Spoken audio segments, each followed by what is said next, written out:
네, 12장부터 계속 내용이 이어지고 있습니다. 12장은 해를 입은 한 여인이 나오고 그 여인 낳은 아기가 나오고 이 여인을 죽이고 핍박하려던 용이 나왔죠. 자, 그 용이 결국 여인도 죽이지 못하고 아기도 죽이지 못하고 이 남은 자손들 그리고 여인을 핍박하기 위해서 바다와 모래에 발을 딛고 서 있었다 그랬죠. 그런데 13장에서 그 바다에서 짐승이 하나 올라오고 땅에서 짐승이 하나 올라오고 바다에서 올라오는 짐승은 적 그리스도, 그리스도를 대적하는 세력이고 그 다음에 바다에서 올라오는 짐승은 거짓 선지자라 그랬죠. 그래서 이 적 그리스도는 시대마다 항상 있었다는 겁니다. 그러나 마지막 한때, 이 마지막 한때에 또 이 세상에 그런 존재가 드러난다는 겁니다.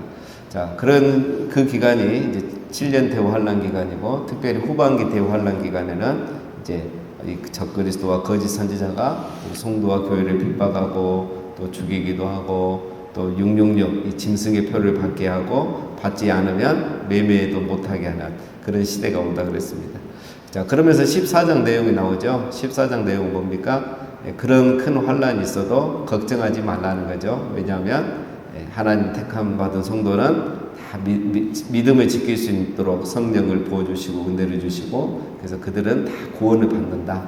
자, 그래서 그 구원받은 백성들, 하나님의 백성들이 천국에서 하나님을 예배하는 모습을 보여주는 게 14장이랬어요. 그래서 14장에도 14만 4천이 나오죠. 14장 하면 14만 4천. 하늘나라에서 일어나는 일, 이렇게 기억하시면 되겠습니다. 그래서 어제 12절에 보면은 성도들의 인내가 여기 있나니 그들은 하나님의 계명과 예수에 대한 믿음을 지키는 자니라. 자, 이 믿음을 끝까지 지킨 사람들은 즉 여기서는 어떤 믿음입니까? 짐승의 표를 받지 않고 우상에게 절하지 아니하는 그 믿음을 말해요. 끝까지 인내하는 믿음. 그 사람들은 다 천국에 이렇게 가서 하나님을 예배하고 있더라라는 겁니다. 자, 믿음을 지키면 이 후반기 대환란에는 두 가지라고 했죠. 살 수도 있고 죽을 수도 있고. 자, 그러나 죽은 자들은 그러면 안 된 거냐, 저주를 받은 거냐? 그게 아닙니다. 그게 오늘 이제 13절에 나오죠. 또 내가 들으니 하늘에서 음성이 나서 이르되 기록하라. 지금 이후로 주 안에서 죽는 자들은 복이 있도다 하시매 성령이 이르시되 그러하다 그들이 수고를 그치고 쉬리니 이는 그들의 행한 일이 나름이라 하시더라. 자, 우리 장례식 때마다 나누는 말씀이죠. 그 말씀이 바로 이 배경에서 나오는 거예요. 이 환란의 때에 죽는 자, 어떻게 죽는 자? 주 안에서 죽는 자. 지금 이후로 주 안에서 죽는 자. 특별히 여기서 주 안에서는 뭐겠습니까? 우리는 이제 장례식 때 예수 그리스도를 믿고 죽은 자를 말하죠. 기본은 그겁니다. 그런데 이 문맥상 봤을 때는 이 한때, 이 대환란 기간에 믿음을 지키다가 죽은 사람이 바로 주 안에서 죽는 자입니다. 12절을 적용하면 인내한 믿음을 갖고 있다가 끝까지 절하지 아니하고 표를 받지 아니하고 믿음을 지키다가 죽은 사람들은 뭐한다? 복이 있도다. 복이 있도다는 거예요. 자, 여러분 그것을 보면은 먼저 하늘에서 음성이 나서 이르되 기록하라 그랬죠. 기록하라. 이 일은 너무 중요하니까 기록하라는 거예요. 앞에서 여러분 그 일곱 우레소리는 기록하지 마라 그랬잖아요. 왜 그렇습니까? 그건 우리가 알 필요가 없으니까. 알아도 도움이 안 되기 때문에. 몰라도 상관이 없기 때문에. 그런데 이거는 기록하라는 거예요. 이때에는 믿음을 지키다. 인내하다가 죽더라도 그거는 복이 있다. 이걸 기억하라는 거예요. 그러면 죽음이 두렵지 않죠. 내가 여기서 죽어서 끝난다고 생각하면 억울하지만 죽음 이후에 우리에게는 하늘이 있다는, 하늘나라가 있다는 걸 생각하고 기억하면 두렵지 않죠. 주 안에서 죽는 자들은 복이 있습니다. 즉 말씀대로 살다 죽은 자가 복이 있다는 거야. 인내하는 믿음으로 살다가 죽더라도 복이 있다는 거야. 왜 복이 있습니까? 그들이 수고를 그치고 쉬리니. 이 땅에서 얼마나 괴롭습니까? 우리가 이 인생의 수고도 말하지만 여기 본문에서 뭐겠습니까? 이 환란 때 이 믿음을 지키는 게 얼마나 수고스럽고 어렵습니까? 그러나 이제 그게 끝나고 쉰다는 거예요. 여기서 쉰다는 것은 여러 가지 의미가 있습니다. 육적인 안식. 몸은 죽으나 우리의 몸이 신령한 몸으로 변화돼서 우리 몸이 쉬는 겁니다. 영적인 안식. 죄로부터의 완전한 안식. 영원한 안식. 천국에서의 안식을 누리게 되는 거죠. 그래서 계시록 21장 4절에 보면 모든 눈물을 그 눈에서 닦아주시니 다시는 사망의 없고에 통하는 것이나 곡하는 것이나 아픈 것이 다시 있지 아니하리니 처음 것들이 다 지나갔음이로라. 이제 참된 안식과 영원한 안식이 그들에게 주어지는 겁니다. 그 다음에 왜 복이 있습니까? 이는 그들의 행한 일이 따름이라. 인내하는 믿음, 순교하는 믿음, 그거에 대한 하나님의 은혜, 축복이 따른다는 거예요. 여러분, 우리가 이 땅에서 믿음을 지키고 믿음의 행위를 했던 거, 그것이 다 하늘나라에 따라가는 것입니다. 죽으면 끝나는 게 아니에요. 사람의 행위는 없어지지 않습니다. 자, 그 다음에 14절. 자, 이때 이제 이거는 마지막 추수를 이제 또 묘사하는 겁니다. 자, 그냥 상상하면서 보시면 됩니다. 또 내가 보니 흰 구름이 있고 구름 위에 인자 같은 이가 앉으셨는데 그 머리에는 금면류관이 있고 그 손에는 예리한 낫을 가졌더라. 자, 14절부터 16절은 성도를 추수하는 것을 묘사하는 겁니다. 인자 같은 이는 누구겠습니까? 예수님이죠. 다니엘서에 나오는 머리에 금면류관을 쓰셨다. 예수님은 만왕의 왕이시다. 그 손에는 예리한 낫을 가졌었다. 이제 예수님이 재림하러 오시는 장면을 묘사하는 겁니다. 예수님이 추수하러 오시는 거죠. 재림하신 예수님. 땅의 곡식은 누구겠습니까? 우리 성도죠. 성도는 예수님이 직접 추수합니다. 천사들을 통해서. 15절. 또 다른 천사가 성전으로부터 나와 구름 위에 앉은 이를 향하여 큰 음성으로 외쳐 이르되 당신의 낫을 휘둘러 거두소서 땅의 곡식이 다 익어 거둘 때가 이르렀습니다 하니 천사가 성전으로부터 나옵니다. 하늘로부터 나오죠. 거둘 때가 됐습니다. 세상 끝날이 다 됐습니다. 이제 재림하셔도 됩니다. 땅의 곡식이 다 익었기 때문에. 이 말은 예수 그리스도를 믿을 사람, 복음이 땅끝까지 다 전해졌다는 거죠. 이제 택함 받은 자는 다 구원 받았기 때문에 이제 당신이 재림하셔서 이제 추수하면 됩니다. 이렇게 말한 거죠. 자, 그래서 우리가 익을 곡식 거둘 자가 없는 이때에, 자, 이 찬양이 다 여기서 나온 겁니다. 16절. 구름 위에 앉으신 이가 낫을 땅에 휘두르매 땅의 곡식이 거두어지니라. 낫을 땅에 휘두르매 땅의 곡식이 거두어진다. 자, 예수님이 하늘에서 낫을 이렇게 쫙 하니까 땅에 있는 모든 곡식들이 추수가 되는 거예요. 이거 이제 이렇게 그냥 그림으로 보여주는 거죠. 실제로는 그렇게 일어난 게 아니고 실제로 이제 예수님이 재림하시면서 이제 택한 백성들이 또 믿음을 지킨 사람들이 이렇게 구원받는 것을 이렇게 묘사를 하는 겁니다. 자, 우리 예수님도 이렇게 말씀하셨어요. 마태복음 24장에 보면 저가 큰 나팔 소리와 함께 천사들을 보내리니 그들이 그의 택한 자들을 하늘 이끌어서 저 끝까지 사방에서 모으리라. 예수님의 재림과 함께 이게 일어나는 겁니다. 자, 근데 이제 14, 16절은 지금 시간 타임이 아니라 그랬죠. 그 도표에 보면 위에 있잖아요. 도표가. 이 말은 후반기 대환란이 다 끝나면 이런 일이 일어난다는 거. 그걸 미리 이렇게 보여주는 겁니다.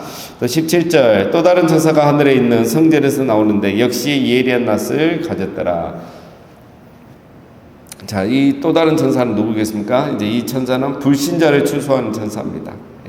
자, 18절. 또 불을 다스리는 다른 천사가 제단으로부터 나와 예리한 낫 가진 자를 향하여 큰 음성으로 불러 이르되 내 예리한 낫을 휘둘러 땅에 포도송이를 거두라. 그 포도가 익었느니라 하더라. 자, 불을 다스리는 천사가 이제 나와서 앞에 낫을 들고 있던 천사에게 명령하죠. 이 불을 다스리는 다른 천사가 제단에서 나왔다 했죠. 이 제단은 분향단을 말합니다. 왜 갑자기 천사가 제단에서 나오냐, 분향단에서 나오냐? 앞에 우리가 6장에 살펴보면 5째 인을 때 순교자들이 제단 아래에 있었죠. 제단 아래에서 하나님께 말하기를 우리의 신혼을 언제 갚아주시겠습니까? 언제쯤 이 땅을 심판하겠습니까? 이렇게 물었을 때 아직은 아니라고 잠시 기다리라 그랬죠. 그 기도가 지금 응답된다 이 말이에요. 그 기도가 응답돼서 그 제단에서 천사가 나와서 이렇게 이제 포도송이를 추수해라. 불신자들을 말하는 거죠. 세상을 심판해라 이 말이 나오는 겁니다. 자, 19절. 천사가 낫을 땅에 휘둘러 땅에 포도를 거두어 하나님의 진노에 큰 포도주 틀에 던지매 성 밖에서 그 틀이 밟히니 틀에서 피가 나서 마을 굴레까지 닿았고 1600 스타디온에 퍼졌더라. 자, 이거는 이제 이제 심판이 시작된 거죠. 예수님이 재림하시고 이제 포도송이 이 땅의 불신자들을 심판하는 것을 표현하는 겁니다. 그래서 그거를 뭐 어떻게 표현합니까? 땅의 포도를 거두어 진노의 큰 포도주 틀에 던짐에. 자, 이제 이 불신자들을 다 심판해서 큰 진노의 포도주 틀은 뭐겠습니까? 지옥에 보내는 걸 말하죠. 우리 앞에서도 한번 나왔습니다. 자, 그거를 이제 표현하기를 성 밖에서 그들의 밟히니 구원받지 못한 자들을 말하죠. 그 포도주 틀에서 피가 나서 말 굴레까지 쌌고, 말 굴레, 그러니까 말 얼굴에 이렇게 묶는 굴레 있잖아요. 그 말의 얼굴은 거의 우리 사람의 키 높이잖아요. 우리가 말을 이렇게 만져주면 그 높이까지 피가 쌓였다 이 말이고, 1600 스타디온이라는 거는 296km입니다. 한 스타디온이 한 185m 하면은 296km. 이 정도 거리면 어디냐면 단에서 부에스까지 거리가 약 300km예요. 이스라엘의 최북에서 최남단까지 거리가 이 정도예요. 그러니까 이 말은 이스라엘 온 땅에 심판이 임했다 이걸 말하죠. 이스라엘 온 땅에 심판이 임했단 말은 이제 전 세계적으로 이런 일이 마지막 심판이 있다. 이거를 이렇게 이스라엘의 관점에서 표현을 한 겁니다. 자, 이렇게 해서 이제 이 14장 뒷부분은 지금 일어난 일이 아니고 후반기 대환란까지 다 끝나면 일어나는 일을 미리 보여준 것이다 라는 겁니다. 자, 15장 1절 또 하늘에 크고 이상한 다른 이적을 봄에 다른 환상입니다. 7 천사가 7 재앙을 가졌으니 곧 마지막 재앙이라 하나님의 진노가 이것으로 마치리로다. 자, 이제 드디어 7 천사가 나타났습니다. 이 7 천사는 대접을 가지고 있죠. 자, 근데 15장에서 이 대접을 땅에 붓지는 않습니다. 이제 준비만 하고 있어요. 그리고 이제 16장에 가면 이 대접 재앙을 붓죠. 자, 7 대접 재앙은 바로 후반기 대환란이라고 그랬죠. 표를 보시면서 하시면 돼요. 후반기 대환란이 이제 곧 시작된다는 겁니다. 자, 그 전에 또 15장은 뭘 보여주냐면 후반기 대환란이 끝나고 나면 일어날 일을 보여주는 거예요. 이 후반기 대환란 7 대접 재앙이 이제 16장에 읽어보면 너무 무섭지만 그러나 그 가운데도 성도는 구원받는다는 것을 미리 보여주는 겁니다. 그래서 대환란을 이기고 하나님 나라에서 예배하는 성도의 모습을 또 보여줍니다. 자, 2절 또 내가 보니 불이 섞인 유리바다 같은 것이 있고 짐승과 그의 우상과 그의 이름의 수를 이기고 벗어난 자들이 유리바닷가에 서서 하나님의 검은 돌을 가지고 찬양하는 겁니다. 갑자기 또 불이 섞인 유리바다가 나요. 여러분 계시록 4장에서 하늘나라의 모습을 보여줬죠. 하나님의 보좌가 있고 그 보좌 위에는 그 벽옥 같은 또 그런 빛들이 있었죠. 하나님은 그런 빛으로 존재하고 있었죠. 자, 그 보좌 앞에 뭐가 있었습니까? 네 생물과 또 뭐가 있었습니까? 수정같이 맑은 유리바다가 있었죠. 근데 지금은 불이 섞인 유리바다로 바뀌어버렸어요. 왜 그럴까요? 지금은 하나님이 수정 같은 유리바다로 이 세상을 다 내려다보고 계셨다 그랬죠. 그러니까 너희 사정 다 하나님이 알고 있다. 힘내라. 이걸 4장에서 보여줬고 오늘 이 15장은 불이 섞인 유리바다. 그러니까 유리바다에 불이 섞였단 말은 아니고 유리바다를 통해서 내려다보니까 이 세상이 불바다가 됐다 이 말이에요. 쉽게 말하면 세상이 심판받고 있는 모습이에요. 세상이 심판받고 있는 모습. 그 마지막 그 재앙이 뭐냐면 큰 지진과 우박입니다. 7번째 대접 재앙은 큰 지진과 우박이에요. 그러면 이제 이 세상 그게 마지막이에요. 요즘 지진이 제일 무섭잖아요. 그런 큰 지진과 우박 이런 유성 같은 게 내려지겠죠. 그러면 이제 세상이 난리가 나겠죠. 그런 모습이 있는 거고. 자, 근데 그때의 이 유리바다 가에 누가 있습니까? 짐승과 그의 우상과 그 이름의 수를 이기고 벗어난 자들이 유리바닷가에 서서 하나님의 검은 돌을 가지고 찬양하더라는 거예요. 여러분 짐승과 우상과 그 이름의 수를 이기고 벗어난 자들이면 누구겠습니까? 후반기 대환란을 이긴 성도들이죠. 짐승의 표는 후반기 대환란부터 나온다고 했으니까. 이 후반기 대환란이 끝나고 난 일을 미리 보여준 거예요. 그러니까 이 후반기 대환란이 아무리 힘들고 어려워도 믿음을 지킨 성도들이 있다는 거예요. 그래서 그들은 구원받았고 유리 바닷가에 서서 이 말은 세상에 서서 이제 구원받아서 이제 하늘나라에서 하나님을 예배하는 그런 모습인 겁니다. 자, 그래서 왜 이걸 미리 보여주겠습니까? 일곱 대접 환란이 와도 걱정하지 말아라. 이렇게 믿음을 지키고 다 구원받는 거죠. 자, 그들이 하는 노래가 3절부터 나옵니다. 하나님의 종 모세의 노래, 어린 양의 노래를 불러 이르되 주 하나님 곧 전능하신 이여 하시는 일이 크고 놀라우시도다. 만국의 왕이시여 주의 길이 의롭고 참되시도다. 주여 누가 주의 이름을 두려워하지 아니하며 영화롭게 하지 아니하오리까. 오직 주만 거룩하십니다. 주의 의로우신 일이 나타났으며 만국이 와서 주께 경배하리이다 하더라. 자, 출애굽기 15장에 보면 무슨 노래가 나옵니까? 모세의 노래가 나오죠. 모세의 노래. 이스라엘 백성이 출애굽받고 홍해를 건너고 나서 부른 노래, 구원을 받고 나서 부른 노래가 모세의 노래. 어린 양의 노래는 계시록 7장 7, 9절에 보면 나오죠. 그래서 보좌에 앉으신 어린 양과 하나님께 우리 구원하심이도다. 구원을 경험한 자들의 노래를 말합니다. 자, 5절.